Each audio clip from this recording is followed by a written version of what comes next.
You know, for so many of us, Sunday is just the day of worship. It's a tradition so deeply ingrained that it feels like it's been that way forever. But what if I told you it hasn't? Today, we're going to dig into the really surprising history of how the day of rest actually moved from Saturday to Sunday. It sounds like such a simple question, doesn't it?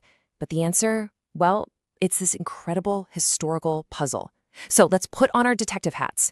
We're going to trace the clues right from the beginning and figure out exactly how and why this massive change happened.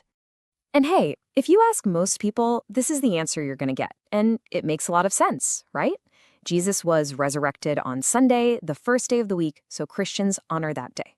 And that is, for sure, a really powerful and meaningful reason. But is that the whole story? I mean, was this change really based on a direct command right there in the Bible, or did something else, something different, happen behind the scenes of history? Well, that's what we're here to find out. Okay, so our investigation has to start at the source, right? The Bible itself. What do the scriptures actually say? What do they command about the day of worship? Well, the foundation is laid right there in the 10 Commandments. And look, the command is crystal clear. It says to remember the Sabbath day, the seventh day, and to keep it holy. For literally centuries, this was just how it was done, no dispute. So then you might think, okay, what about the New Testament? And when we look there, what we find is Jesus and his apostles, they're continuing this exact practice. Jesus doesn't get rid of the Sabbath, he just clarifies what it's all about.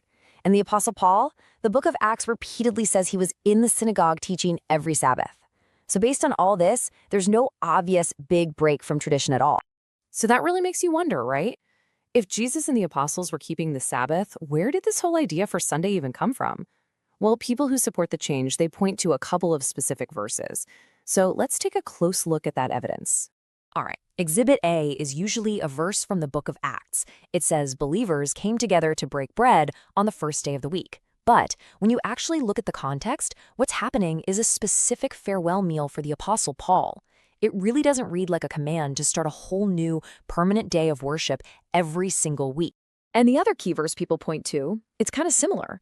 Paul asks the believers in Corinth to set aside some money at home on the first day of the week. But again, you have to look at the context. It's all about practical fundraising to get ready for his visit. It's not about setting up a new day for a church service. So here's the big takeaway after searching the scriptures. There's just no direct command from Jesus or the apostles to change the day of worship. The instruction, it just isn't there. And that means the answer has to be somewhere else. So if it's not in the Bible, where do we look next? We turn to the historical record. How did this happen? And what history shows us is that it wasn't some big single event. It was actually a really slow, gradual change that took place over hundreds of years. Okay, so this timeline kind of lays out how it all went down. For the first couple of centuries, you had some Christians who started meeting on Sundays to honor the resurrection. But, and this is key, it was often in addition to still observing the seventh-day Sabbath. Then you get this first huge step in 321 AD. The Emperor Constantine comes along and makes Sunday the official day of rest for the entire Roman Empire. But that was a civil law. The real turning point, the big religious moment, that was still on the horizon. And this is the moment. This is where a growing custom gets turned into official, binding church law. We are about to look at one single decision made by one church council that would literally shape Christian practice for the next 1600 years. Pretty wild, right? And here it is. Around the year 364, you have the Council of Laodicea, and they issue this formal decree. And the language, wow, it is so direct, it's kind of stunning. It commands Christians that they must not rest on the Sabbath. Instead, they have to work on that day and honor Sunday.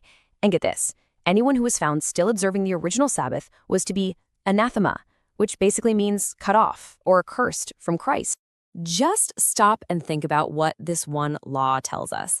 First off, the fact that you even need to make a law like this proves that people were still keeping the Sabbath. And a lot of them, we're talking more than 300 years after Christ. And second, it confirms it. The final shift was cemented, not by something in the Bible, but by the authority of a church council. So how in the world did this one decision from one council end up becoming the standard for pretty much all of Christianity? Well, it's a story about a tradition that had some serious staying power.